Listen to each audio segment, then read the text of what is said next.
Now we're going to talk about functions. By now, you must have been dealing already about numbers, the x's, the y's, even the z's. This time, the topic of function will allow us to visualize things, so we can interpret problems better and be able to plot them as points, lines, and even graphs. So what are functions?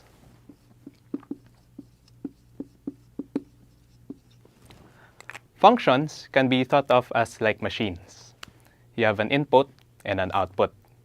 So if you say we have, for example, a factory of for wood, we have here the logs. And by means of this function, or a wood factory,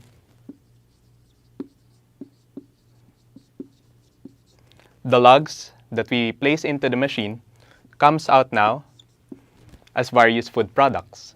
Like, for example, tables, chairs, or even planks for houses. That is an example of a function.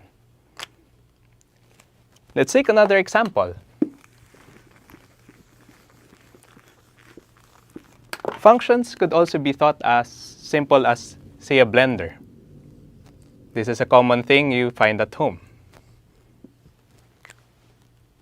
If we say the input is apples and another input is ice, what do you suppose that we come up with?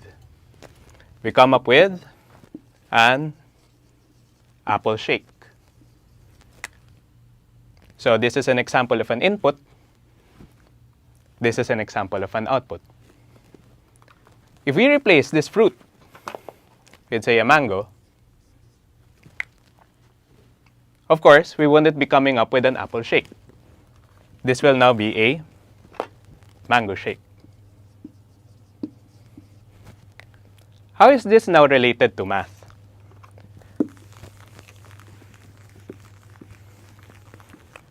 For your past meetings in math, you must have been encountering so many y is equal to some things. Y is equal to 2x, y is equal to 3x, y is equal to, for example, a longer equation, 2x squared plus 3x plus 1, or more complicated ones, y is equal to 5x over 2x minus 3. All of these are equations. And all of these equations can be interpreted as f of x. So now the y that we've been so used to at could be interpreted as an f of x. This is called an f of x, meaning this function, you will have an input, that is the x, and you will have an output, and that is what you call the y. So this is what you call a function.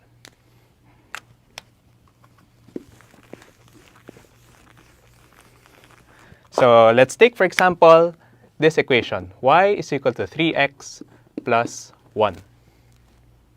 This function can now be interpreted as no longer y, but also an f of x. There.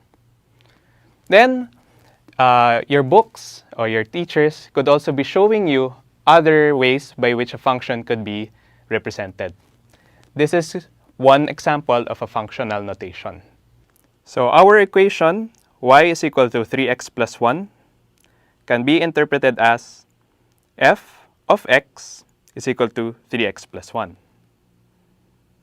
This can also be interpreted as x mapped as 3x plus 1, or another notation such as f of x, where x is mapped as 3x plus 1. More traditional mathematical examples prefer a longer algorithm, such as f is a function of x and y, such that y is equal to 3x plus 1.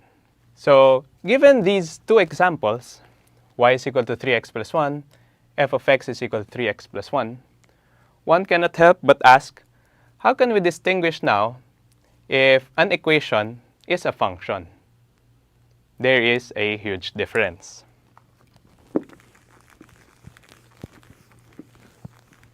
An equation is normally denoted by the equal sign. So it can be anything that has or involves an equal sign. It can be an x is equal to 1, x squared is equal to 5x. It can be 0 is equal to y, anything with an equal sign.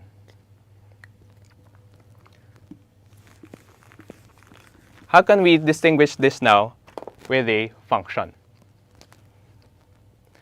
Let's represent these two things as Venn diagrams. So the left circle here, we can call this the set of equations. This right Venn here can be called as the set of functions.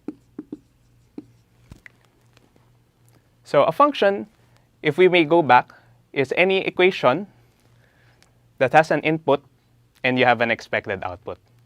So that can be like our example earlier. 3x plus 1, x is our input, so we come up with a value, a y.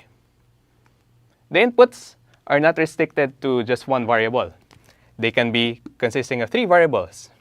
For example, 1x, you have 2 y's, 3 z's, to give you an m. So in this case, your variables or your inputs are x, y, and z, and your output is m. Which brings us now, are there equations that are not functions? Yes, there are. Because if we're not sure about the output, that could be a probable equation, a function. So for example, if we give you like a 0 is equal to x squared plus x plus 3, we may have a variable, but we don't have an output. Because in this case, the output is just always 0. How about this one?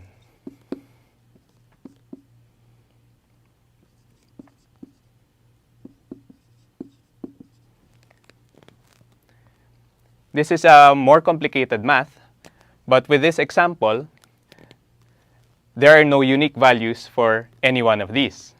Remember, if you have an x squared, you have a possibility of having a negative or a positive value. So these are examples of equations that are not functions. How about this part? This part here denotes the set of functions that are not equations. Functions could be interpreted not just this form. They can also be in the form of tables. So for example, an example of a table is when you get to a highway or a toll gate. These are the exits. These are your corresponding prices.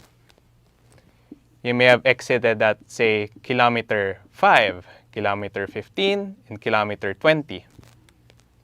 You will have corresponding rates. For example, 10 pesos, you have 30 pesos, and you have 50 pesos. This is a fairly simple function, which means your input is your exit and your output is your price. If the person wants to know what the price is for kilometer 15, he will just refer to the table and look for 15 and match it with the corresponding price. So we know that for kilometer 15, it's 30 pesos. There's also another way of looking at a function. They can be interpreted as graphs. What are common graphs? For example, we have rainfall. So throughout the year, you have January, February, March, and so on, up to November and December. If you chart rainfall, they can be in the form of bar graphs.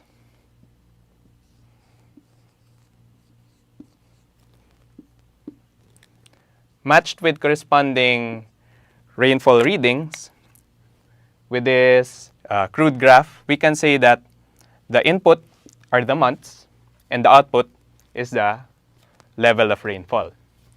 So we say, look at the month of January, the rainfall is just 10. For the month of February, the rainfall is just 20.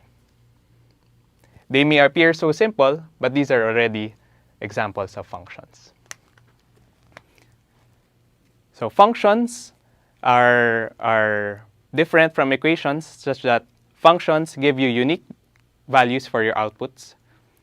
Equations are anything that involves an equal sign.